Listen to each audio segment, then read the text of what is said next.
The production of this program is made possible thanks to the support of the following and viewers like you.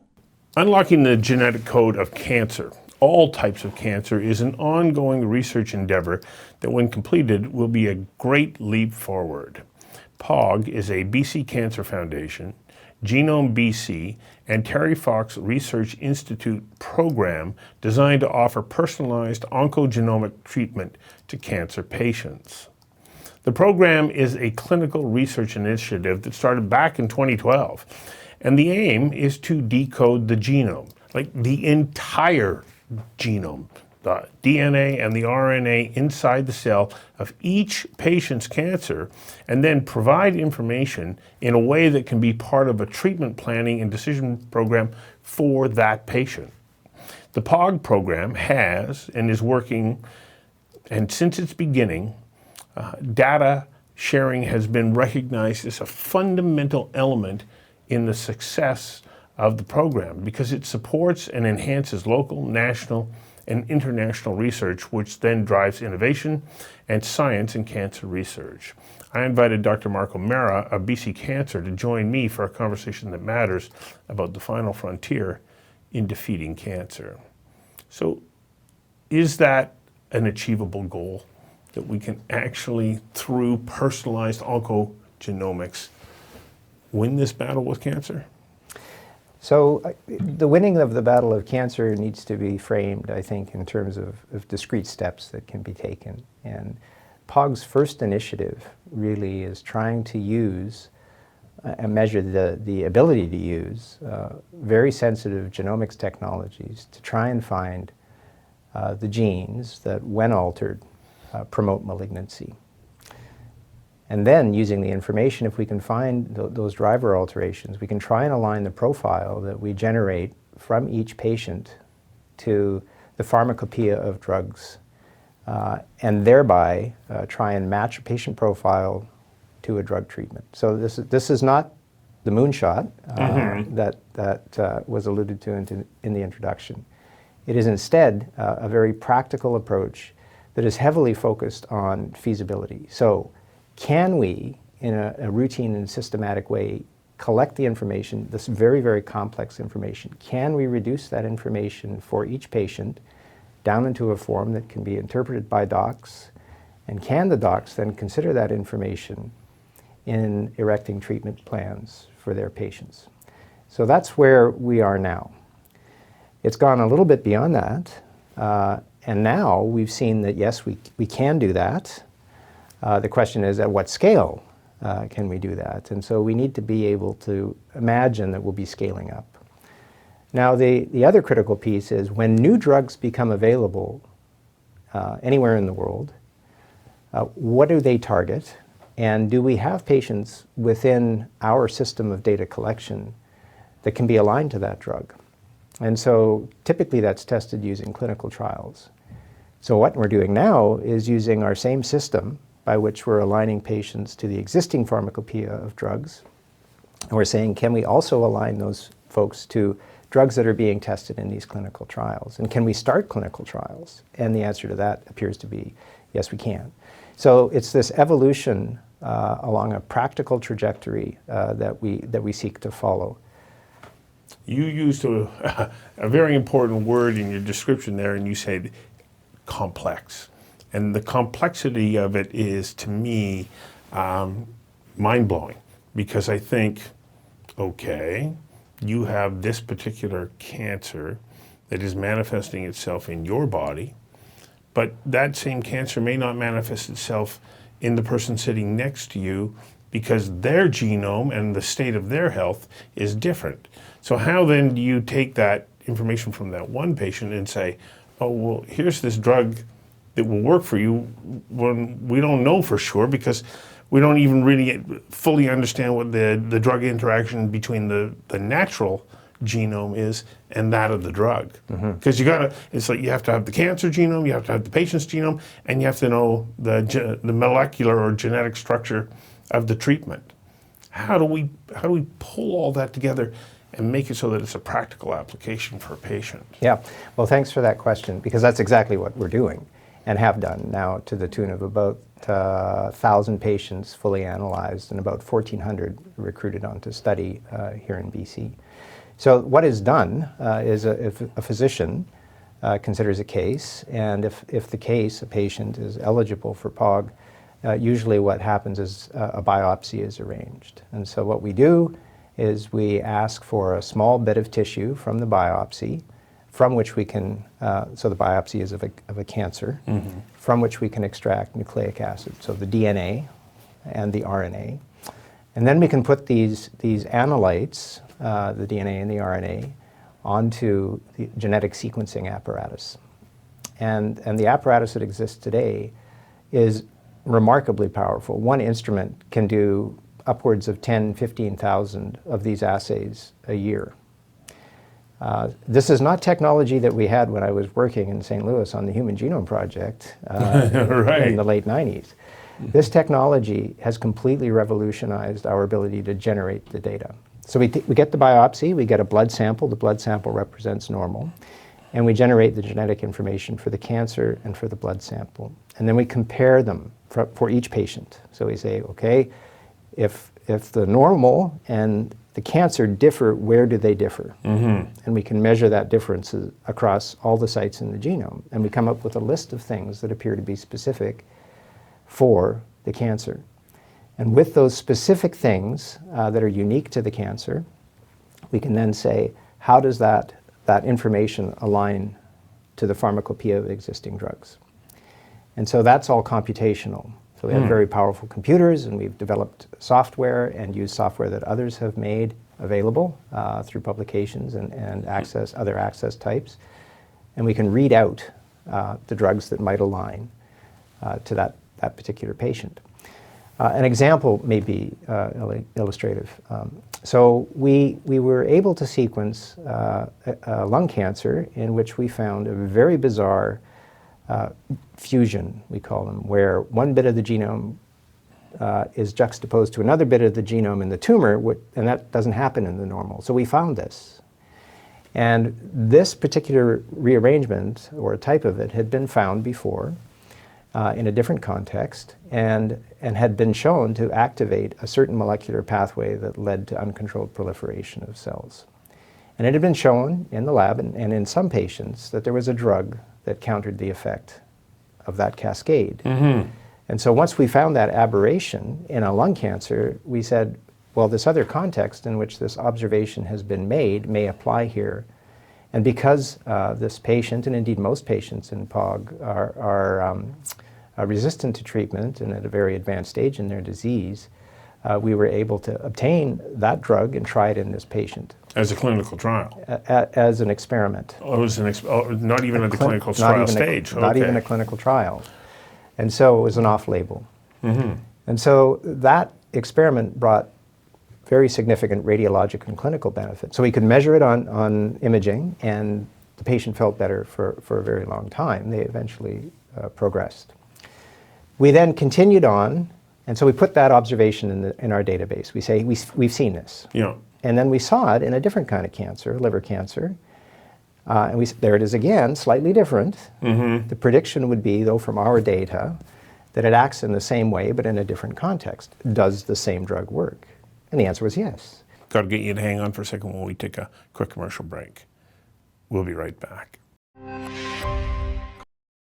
The production of this program is made possible thanks to the support of the following and viewers like you.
And then So we see despite the fact that it was in a different environment, Yep.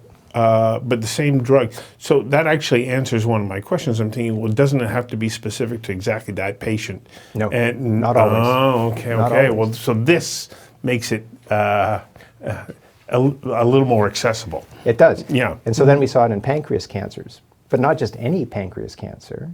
We saw it in a type of pancreas cancer called the KRAS wild type pancreas cancers. Okay. And the hypothesis, again, was the drug will work in this context. And that hypothesis was tested, so patients received it, and there's been remarkable responses there. And so this same alteration, or flavors, variants of this alteration, which we can interpret using the data that we get, seems to anticipate responses to this drug. And so that's now in the database. We publish that, we share that data with the world, and now other jurisdictions are also able to say when they see this, that there's data that suggests a response to this particular drug. So how do you get that data into all oncologists' hands? We write about it, so this is Yeah. a very important thing to do. So we publish this in the peer-reviewed literature. So we publish our observations in a way that arm's length reviewers can critique our study and make improvements or reject the study, of course. But it's been published. And it's been picked up by others. So this particular incident I'm talking about with the KRAS wild-type pancreas cancers had a commentary from an investigator at Dana-Farber that accompanied the journal article that suggests that this business of trying to find these things ought to be standard in the KRAS wild-type pancreas cancers because the benefits are so significant. The other way we do it is we take all of the data, the genomic data, and we share it through a controlled access database. And right now we're using the European Genome and Phenome Archive, or EGA. Okay. And the reason we're using that is because the data there is protected and only legitimate investigators can gain access to it for approved purposes. And so in that way, bioinformaticians or computational biologists, people sophisticated in the analysis of the data at legitimate jurisdictions, can recrunch the data and use the data in the context of their own studies to promote the local advances in their jurisdictions that they need. So what status does our research here collectively in British Columbia hold globally? Like, are we a center of focus for many other researchers to come to us saying, okay, I want to turn to you because you're doing something that is unique? So I think what we have recognized is that British Columbia is a relatively small jurisdiction. Yeah. And so, especially with samples and with health issues and the great stresses on healthcare systems that we see today, you know, the question of could we accept samples coming in from all over, turn them over in some way, and feed them back out to the world is a bit daunting. What we instead do is we provide our standard operating procedures. So this is how we do this is how we do that. We describe in gory detail all the measurements that we take, all the computer systems that we use, and we provide that in the literature as a framework. The obligation that we must honor is an obligation to publish in high-quality peer-reviewed journals to make the case.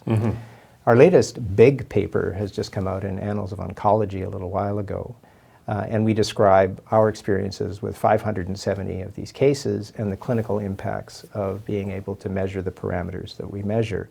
And it was judged significant enough to warrant an editorial, which was written by investigators in Europe, who called the editorial "Bridging the Implementation Gap." And so they recognize that this is what we're trying to do.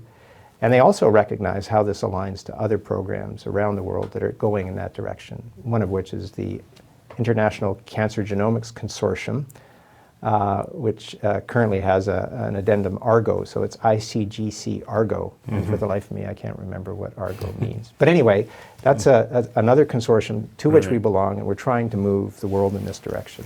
This is our second break. We'll be back in a moment. The production of this program is made possible thanks to the support of the following and viewers like you.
Do we bring a unique advantage based on the multicultural, I guess, complexity of our community? Like, you can have people from around the world here in British Columbia. Yes. That a lot of other countries may have a more homogeneous population. Yes, yes.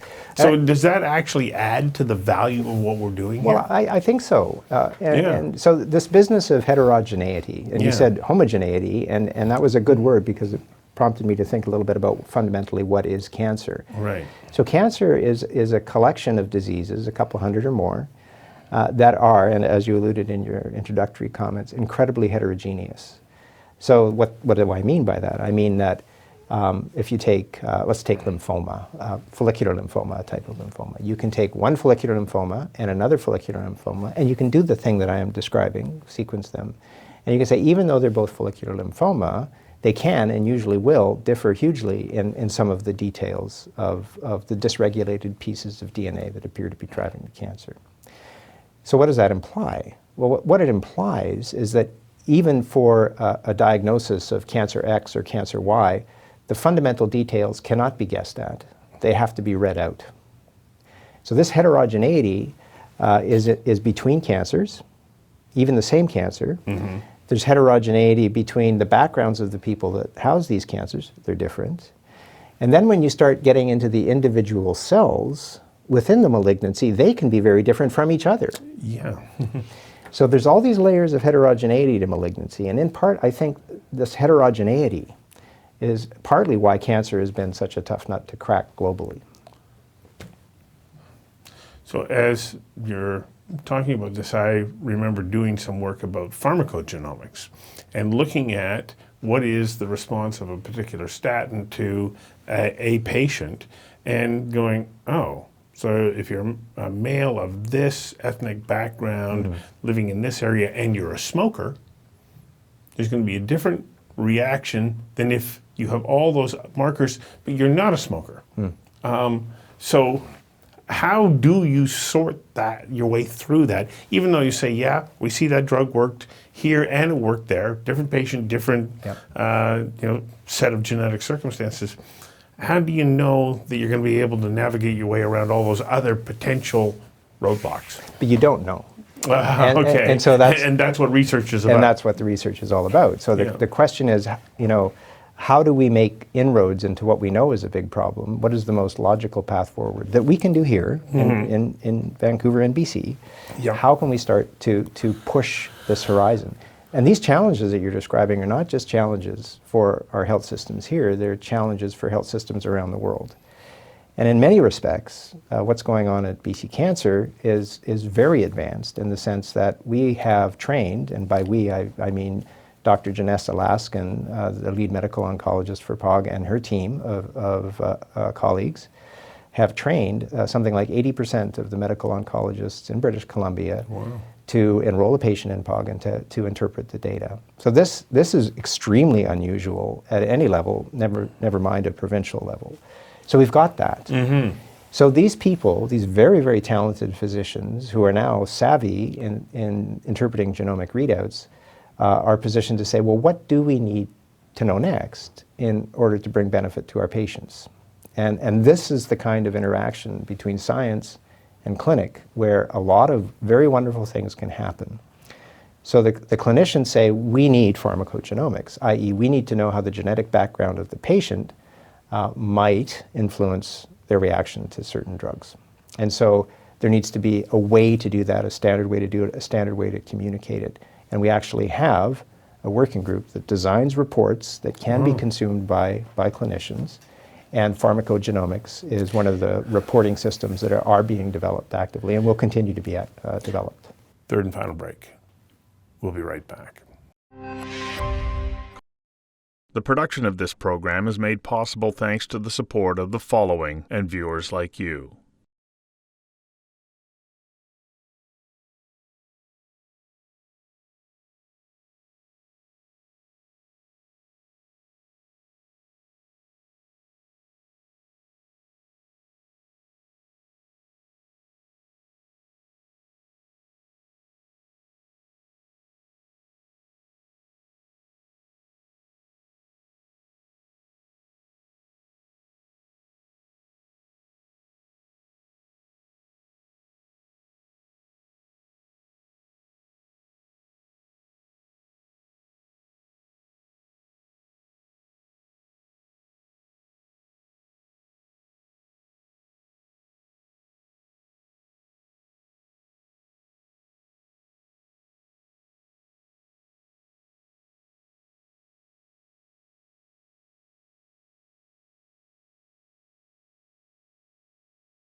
Okay, how do you do this as a collective? Like, where does the drive to do it as a collective come from? Where does the funding come from? Because it's not like developing a drug that you can do within a silo. This really does take a global village. And that's why the whole concept of publication and the obligation to publish your results in high-quality venues, peer-reviewed venues, comes in. So we can take in the literature base, and it is huge. So I wouldn't say that we're completely up on the literature, but there are now tools that we can use to help us read the literature and parse the literature. Natural language processing tools, machine learning is coming on board as a way to help with some of these things. We can take the literature. We can distill from the literature observations that are relevant to that patient, associate those observations to that patient profile, and we can record that in a database or knowledge base. And we come back to that knowledge base again and again and again, and we constantly enrich it, and it's growing and growing. And we're providing it now to other jurisdictions, and they are growing their own local versions of this. Right, so it's this interconnected communities working together. It's basically a crowdsourcing kind of thing that's being done. Now, we can't rely on that. We have to drive our own initiatives here. We have, a considerable patient population that we have to consider. So, maybe a third to a half of patients that will present with metastatic disease. These are people that need solutions, and we think that it's very important to align POG to that population, but not only that population. There's pediatric POG and various things. Yeah. The funding is critical here. Yeah. So the motivation to go in this direction, I think, comes from a variety of different sources. I believe the physicians would say that this is unique and powerful and provides an interesting and important venue, an avenue for their patients to get the best care that they can provide. And physicians want to provide the best care. I feel that very strongly, and I certainly know it's true amongst my colleagues. So there is a clinical motivation to go in this direction. The researchers that are engaged, as researchers, we hide behind our computer screens and deep in some dingy basement under a naked light bulb waiting for the eureka moment and all that stuff.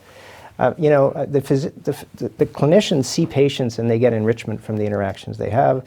The researchers look at a computer screen or play with test tubes. So as researchers, we know that we can make a difference.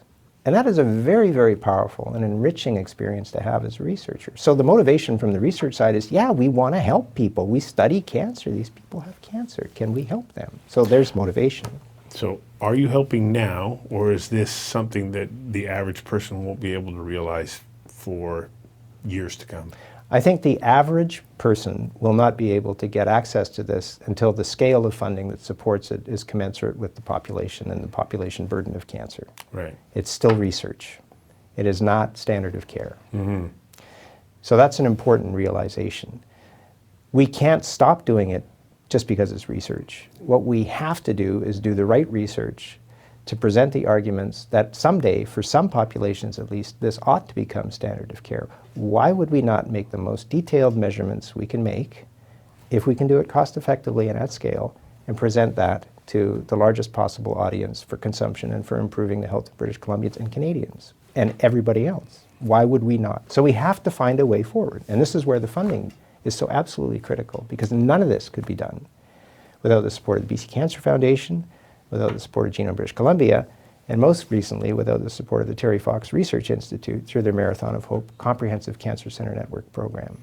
But isn't the main beneficiary out of all this, number one, the patients, but then the healthcare system itself?